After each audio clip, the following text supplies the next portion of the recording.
Hello, അപ്പം ഇന്ന് നമുക്ക് കാടമുട്ട റോസ്റ്റ് ആക്കാം.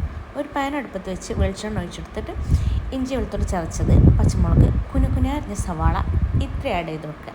എന്നിട്ട് ആവശ്യത്തിന് ഉപ്പ് ആഡ് ചെയ്തിട്ട് നന്നായി ഇങ്ങോട്ട് മിക്സ് ചെയ്തെടുക്കുക. ഗോൾഡൻ ബ്രൗൺ കളറായി വരുന്നത് വരെ മിക്സ് ചെയ്തെടുക്കുക. ദെൻ ഇതപ്പോൾ കളർ മാറി വന്നിട്ടുണ്ട്.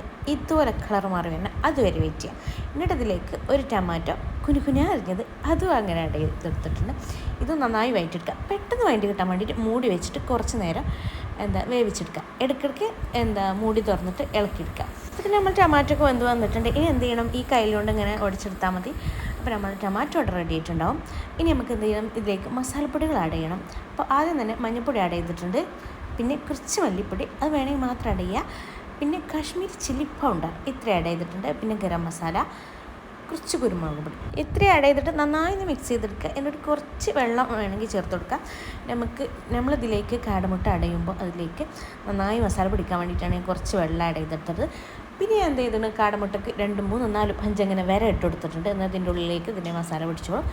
പിന്നെ കുറച്ച് കറിവേപ്പില ഇട്ട് കൊടുത്തിട്ട് നന്നായി ഇങ്ങോട്ട് ഇളക്കിയെടുക്കുക. ഒരു 5 മിനിറ്റ് ഇങ്ങനെ ഇരിക്കട്ടെ.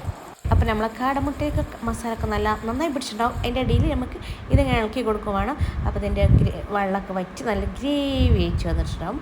അപ്പോൾ ഇത് നല്ല ടേസ്റ്റും ഉണ്ടാവും. അപ്പം ഇനി റൈസിൻ്റെ കൂടെ അല്ലെങ്കിൽ പൊറോട്ടൻ്റെ കൂടെ ചപ്പാത്തിൻ്റെ കൂടെ എന്തിൻ്റെ കൂടെയും കഴിക്കാൻ പറ്റും. നമ്മൾ കാടമുട്ട ഫ്രൈ ഇവിടെ റെഡി ആയിട്ടുണ്ട്.